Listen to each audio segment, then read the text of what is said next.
Success Insight shares the stories of the people with passion and drive who make things happen in the world. Here's your host, Howard Fox. Hello, everybody, and welcome back to another episode of the Success Insight podcast. Our guest today is Dr. Tom Teague. Tom has spent more than 30 years in a traditional corporate career. He's led software development teams to support collaborating engineering communities within large organizations. Now, Tom has left this life behind. Tom now combines his practical, experienced perspective for building software systems with modern online marketing and sales skills to coach thought leaders a systematic way to create and deliver value for their communities using their online business systems. Tom is the author of the recently published book, Online Business Success for Thought Leaders. Tom, welcome to the Success Insight podcast. Hi, Howard. Thank you. Glad to be here. Fantastic. Well, first of all, I have to say, Tom, congratulations on your recently published book, Online Business Success for Thought Leaders.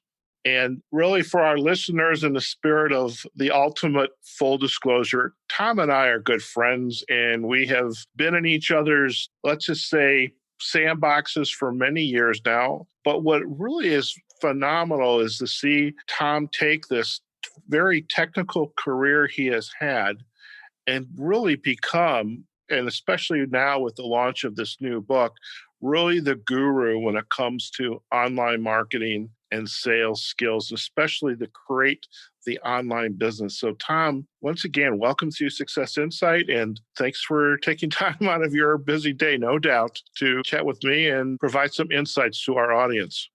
Thank you, Howard. I'm really excited about this book. I think you've had a chance to peek into it a little bit because we've worked together for several years. So I'm really excited because finally we kind of have a how-to roadmap on how to go about building an online business.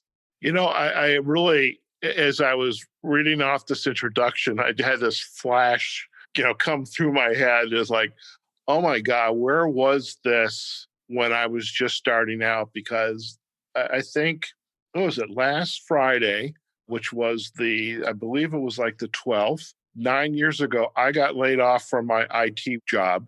And I do want you, if you wouldn't mind, to share a little bit more of your background with our listeners so they kind of get a feel for who you are and type of work you've been doing. But I remember that was the start of my entrepreneurial journey as a coach 9 years ago. And I had no clue of what it took to build a business. And so as I'm listening to myself talk, and I guess I can do that, I'm thinking to myself, my God, where was this 9 years ago? So for the sake of delaying the inevitable, Tom, just before we kind of dive into the book, let's share a little bit with our listeners about your background. I'm glad you shared that, Howard, because that's kind of my story too. I was bopping along in my corporate career. By the way, I basically built software systems. I was a software development leader. So I led teams of developers to build software systems. And mostly they were technical and engineering. But the same thing happened. It was like I was working for a relatively small company at the time, and their sales pipeline dried up. And so my job went away, and about 2/3 of the development team jobs went away at the same time. And yeah, it was like, okay, it's time to make a shift. And what's interesting about that was a few years before, I had gone through a lot of personal life transitions that were very painful and difficult to get through. And that sent me on a reading journey to learn more about spirituality. And I wrote a book because there's that literature on spirituality is so rich with ideas and very complicated. And one of the things I like to do is to try to distill complicated things down into simpler things. So I wrote this book, and then I realized I had no idea, how to let people know that I had written this book. And the same thing, I got interested in coaching, and I met Brenda Burchard in Experts Academy shortly after drafting my book. I got interested in coaching because I had been a software manager for a lot of years, and I had done a lot of informal mentoring. But I thought, well, if I'm going to be an author and a coach, kind of as a new career, what would that look like? So I took some coaching training, and same thing. It's like I had no idea how to tell people about my coaching program. So I went into, and I talk about this in the book, I went into what I call internet marketing grad school for about 5 years. And I invested, gosh, I hate to even say how much money, tens of thousands of dollars and thousands of hours, and attending all sorts of weekend workshops and online training. It's like trying to learn this stuff. And yeah, it was a long journey. And I thought, well, I've been on this journey long enough. I think I've learned enough that I could write a book. And it shouldn't take 5 or 6 years to get through this. I really do think people should be able to go through this sort of a transition in a year or two. It shouldn't take 5 or 6. One thing that dawned on me, and you brought it up in the book, Brendan Burchard was one of the first who you and I would say is probably the internet marketing, coaching, entrepreneur gurus out there. I mean, I would put him up there with a Tony Robbins in a way. Absolutely. And the other names, and you kind of name dropped them in one chapter of the book, and every one of them has their high ticket mastermind group, and you're spending thousands upon thousands of dollars.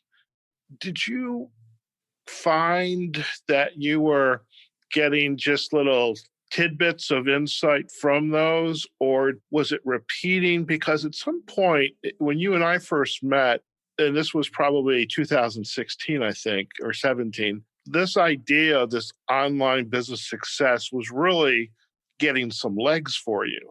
We used to get together on these weekly calls every Monday, and it was almost like, the power of the mastermind, this group of people who are interested and have their goals and will help each other. But at what point did this information start to gel for you? Like there's something bigger here that I can help others not go down the same path I've gone down. Well, actually, and I do talk about this a little later in the book, I was about 4 years into internet marketing grad school. All of the investments I made, all of the gurus or teachers that I studied with, they're all very good. And I learned different things. And the thing is that most people are teaching what they were best at. Brendan Burchard probably had the most broad reaching with Experts Academy, but Jeff Walker, for example, teaches about product launches, and that's pretty much his thing. Other teachers, like Mike Filsame and Mike Koenig, some of theirs, I learned about how to do webinars. Well, webinars is a marketing tactic. So the point is that people are teaching different tactics, and I couldn't figure out, okay, well, how do you string all this together and how do you build a business? Well, about 4 years in, now you need to know, I worked a career in corporate, and I was an operational manager. I never really got involved in marketing and sales. Well, in the first 4 years of internet marketing grad school, all the people I was learning from, they kind of blended marketing and sales processes into one thing. And when finally I met a sales coach who pointed out that marketing and sales are actually different. And he made the point that, you probably don't need to get a lot into online marketing until you have a business and you know how to do one-on-one selling. Then you can scale that up by adding online marketing and online sales. But really, when you're starting out, you need to start out simple with respect to technology and more relational, building relationships with your prospective clients and customers and learning how to do sales, and then scaling up later with the online marketing. That was a real nugget that, gosh, it took me so long to see that the truth of that. So I included that in my book. It's like, even though it says online business success for thought leaders, in chapter 6, I talk about start first with offline marketing and sales. So let's talk about that in maybe a fictitious or semi-fictitious case study. So I went through coach training, got my master's degree, and I didn't know a thing about running my business or growing my business. I knew how to coach. I was good at it, but how to go out and get customers and how to let people know this is what I'm doing, I wasn't very good at it right away. So I would imagine there are still people out there who are graduating from coach training programs, and they are just as clueless today as I was way back when. So where do they start? Is your book provide them the path to begin that journey? Yes, it does. And I guess the other thing that I learned, and again, several people taught this, but I had things in the wrong order. I started out because I've kind of technical background. I started diving into how do you do the online technology piece. Well, the first piece is really get clarity about your business and understand what I call a customer journey. And what you said about coaches getting coach training and then not knowing, because the coach training programs, many of them do not really teach how do you build a coaching business. So that's really what this book is about. It's about how do you build a business around coaching. And one of the things that I came to understand is even if coaching is your first love, in general, coaching programs are on the high end of services that you can offer in terms of pricing.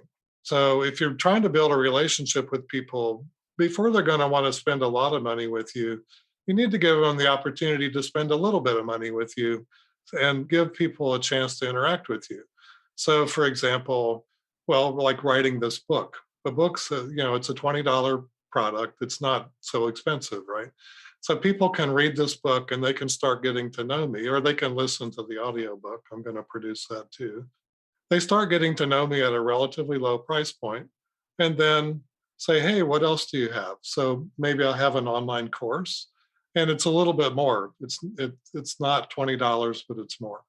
And then you just continually build relationships until not everybody, but a few people will eventually come into the higher price coaching programs. And so what I tell coaches is every coach needs a product. And by product, I mean it could be like a workshop. It doesn't have to be necessarily an online product, although, online products are nice because you can describe your your transformational methodology in a training sort of a way. And if people really want to apply it and work with you directly, then they'll want to get involved in your coaching program. And for the coach, and they've come out of coach training. If I recall, before I graduated, my niece was going through college, and one of her senior projects was to build a website for me. And I still hear that to this day, especially new coaches or somebody starting a business. Oh, I got to go build this website.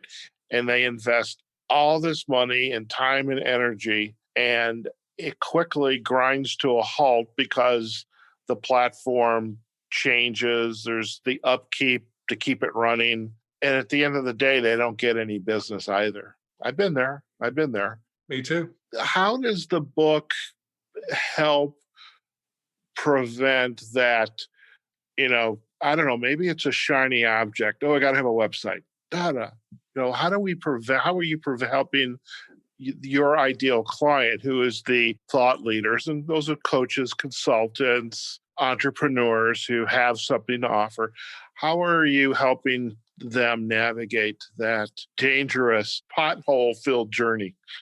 Yeah, I was told the same thing. Build a website, start with WordPress, you'll figure it out. That's a good place to start. And to be honest, I did that. And I don't know, I've met lots of people who've done that. It's basically a mistake. It's not the first thing to do. It is, however, a useful thing to do. Let's say you are doing one-on-one networking and you maybe exchange business cards, contact information. It's useful to have a fairly minimal website so that basically it's set up basically to drive people to call you and have a conversation. The problem is with websites in general, though, that are designed like that, is it still relies on the person you meet to call you.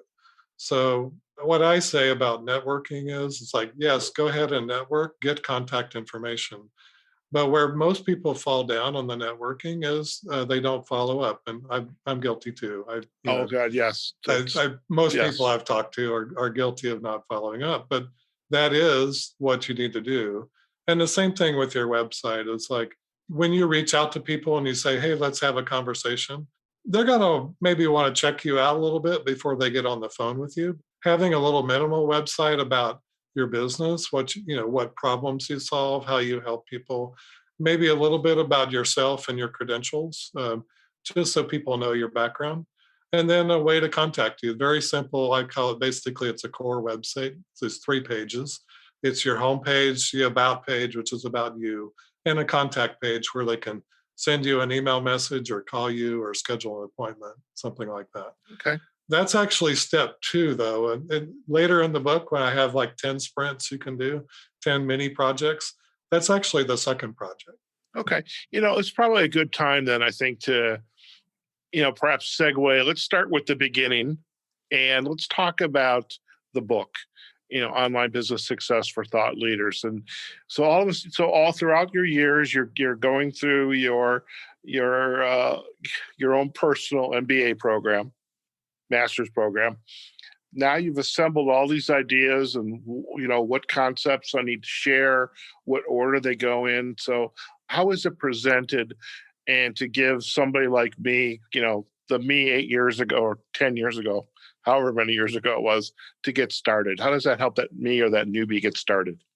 Basically, I set up a 4-part framework. The first part is clarifying your business strategy. So, like me, I was saying the mistake I made was diving into the website and the technology and trying to figure all that stuff out.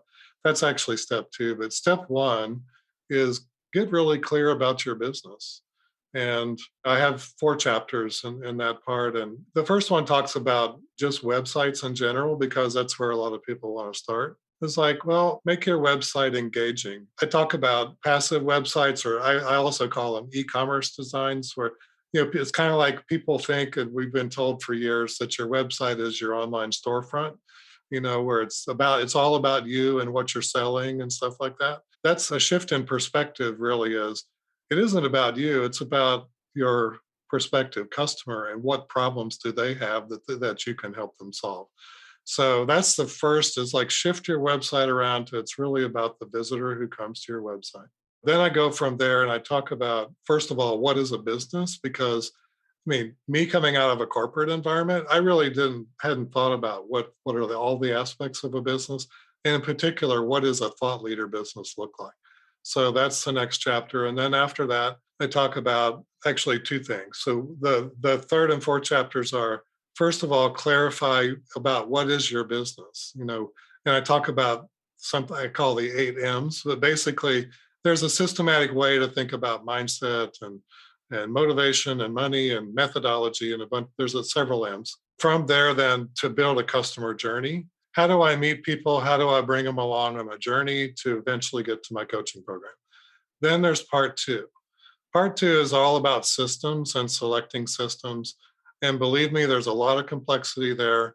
But I just want to say, as I said a few minutes ago, the first thing is to get clear about the offline marketing and sales. What I call offline marketing and sales, it's really one-on-one without too much technology. And there is some technology to help you with that one-on-one marketing and sales process. And then the last thing then is the online marketing. And there's, oh my gosh, there's so many options and so many things to do. It really is overwhelming. And then I talk about streamlining your systems. It's like, okay, as a software manager, I can tell you from my corporate experience, the more systems you have, the harder your life is. So I advocate basically coming, to get as few systems as you can get by with and still gets the job done. Third part is then to talk about the creating the online assets. And it's basically, there's different things, web pages, emails, links, forms, there's several building blocks. So I talk about what the building blocks are in part 3. And then in part 4, I have like 10 sprints. Sprints is an agile software development term. Basically, they're just mini projects. And I have, what's the recommended order? So I have, the first one I mentioned is not the website. It's actually just sell a live workshop and take money, because the first thing to do is to bring money in. Then you can build your core website. Then you can build your lead magnet.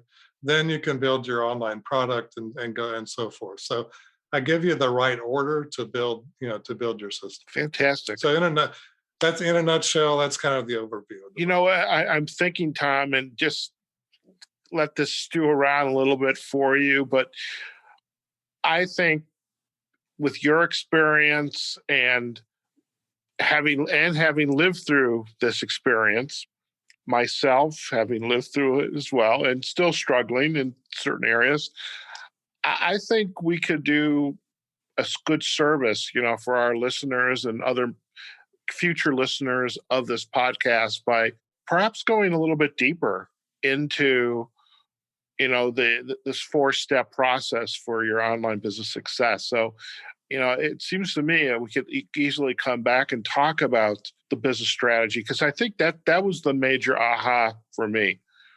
And because I was trying to sell, hey, I'm a coach, I have a certification, and I wasn't thinking, and I do these assessments, but I was not thinking about who my ideal customer was and what problems and struggles they were facing. And once I started to get that, then things started to fall into place. And I think that's wonderful. Yeah, and I will echo that. Once I got clear that that was the first thing to do, it made all the difference. And when I've been coaching people over the last 2 or 3 years, getting really clear about what is my business, how can I attract people that I really want to help, and I know that I can help. And being very clear about what your business is about, and not only for helping people, but it's also, as entrepreneurs, we want to do things that we're good at, we enjoy, we can make a contribution to people, and we can feel good about what we're doing with our career. Yeah. And so let me make the ask. I guess when in sales, you actually have to ask for the business. Would you be open to coming back on the podcast and let's kind of dissect this in more detail, provide people some more value, and then give them a place to hopefully get to know more about you and your work. Yeah, I would love that, Howard. Yeah, let's plan to do that. That'd be great. Okay. In addition to this book, what ways are you going about promoting this book to potential interested readers, potential interested thought leaders? How are you going about that? Basically, one way I would like to do, more interviews like this to help get the word out and help people get to know about me. I haven't been that active on social media, just to be honest about it, but I'm going to be ramping that up. And also, there's another concept in the book that I talk about, joint venture partners. So I'll be looking to find some joint venture partners to help me get the word out. Yeah, in essence, I'll be applying the principles in this book, and you'll see. We can maybe talk about this, but in one of the later episodes. But I'm going to talk about how to do a book launch. In addition to the book itself and all the content in the book, I want to let people know how a book launch is done also, and by doing it, and then and talking about it while I'm doing it. Fantastic. Now, I am curious, again, for our listeners, Tom and I have known each other for a number of years, at least since about 2016, so about 5 years. What lessons or ahas have you made for yourself looking back on this journey? What's an aha or insight that you could share with our audience? I would say, this is kind of the final note in my book. The final note in my book is titled Start. And looking back over my experience, I will just say, and this is the nature of being an engineer too, but if you're an analytical sort of a person, I was in the learning and analyzing and analyzing and learning and analyzing and learning, but I wasn't doing. So one of the things I think is really valuable about this book is I've given a roadmap, and so you actually can start, and you can actually have something working in a matter of a few weeks or a month or two, and you can start building from there. And I think one of the things I've really learned is I've learned most by actually doing. And Howard, do you remember, it was, I don't know, when was it, about 3 years ago, when I did my first workshop and you came and helped me with that workshop? I just, at some point I made that decision. Okay, I think I know enough. I can help people. And that workshop was boldly titled Build Your Online Business in a Weekend. And it was really about hands-on doing and actually getting things done. And it actually did work. It was the poor people who were there. It's like drinking from a fire hose. It was But fun, though. It was fun. it was fun, and people did walk away with their websites partially built and with their ideas about what their business strategies were going to be, and we helped each other out. It was all interactive, and so it was fun. So I would just say I waited too long to try that. If I were to do it, roll it back and do it again, I would say I probably should have tried that at least a year earlier than I did. I recall one of the individuals you mentioned in your book, and one of my mentors that whose work I've looked up to used to say, or Lisa Sasevich would say, "Build the airplane as you fly it. Just do it, and you'll learn a lesson from it." And so that was definitely very wise words. Now I know in this day you're also active, you know, in the coaching community. Talk to us a little bit more about that. Sure. Yeah, Howard, you and I both belong to a group called the San Diego Professional Coaches Alliance. And this year and last year, I've been privileged to lead that group.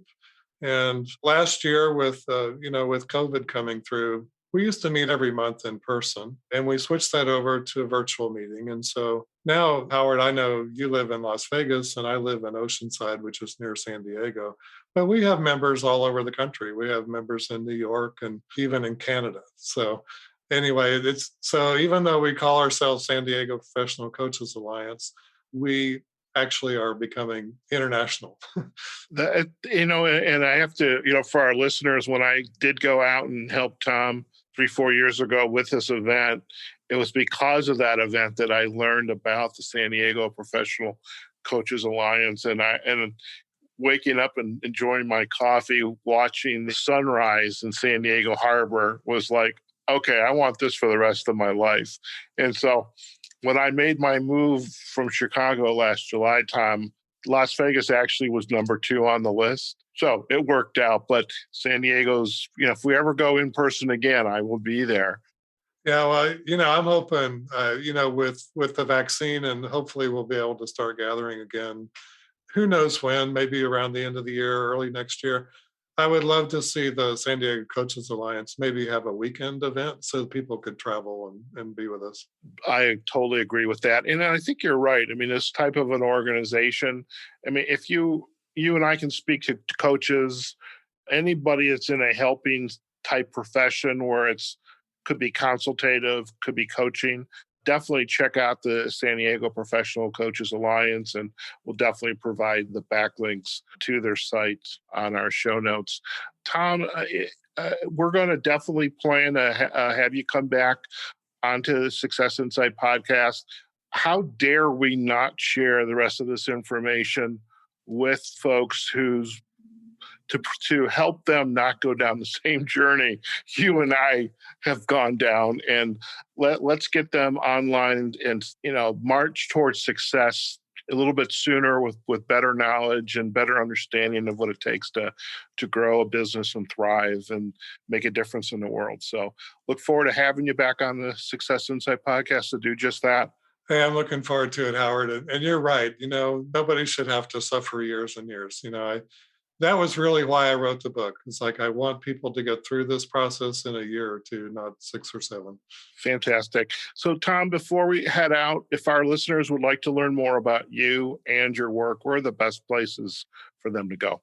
Well, you can go to my website, which is choicedigitalstrategies.com.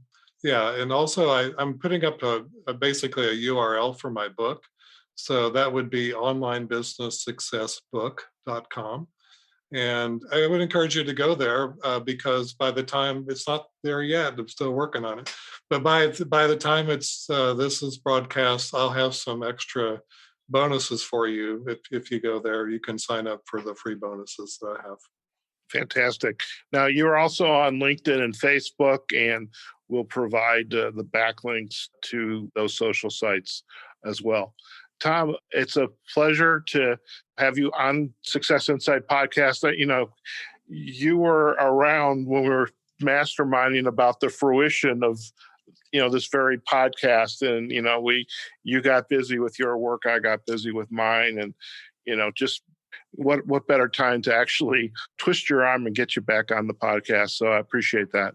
No, I love being here, Howard, and I appreciate you inviting me to be here. It's really a pleasure. Fantastic. All right, folks, we have just been chatting with Dr. Tom Teague, and as we have just shared, I mean, he spent a career helping corporations develop software, and this aha moment in his life, and he has shifted that to, helping thought leaders build and position themselves for online business success.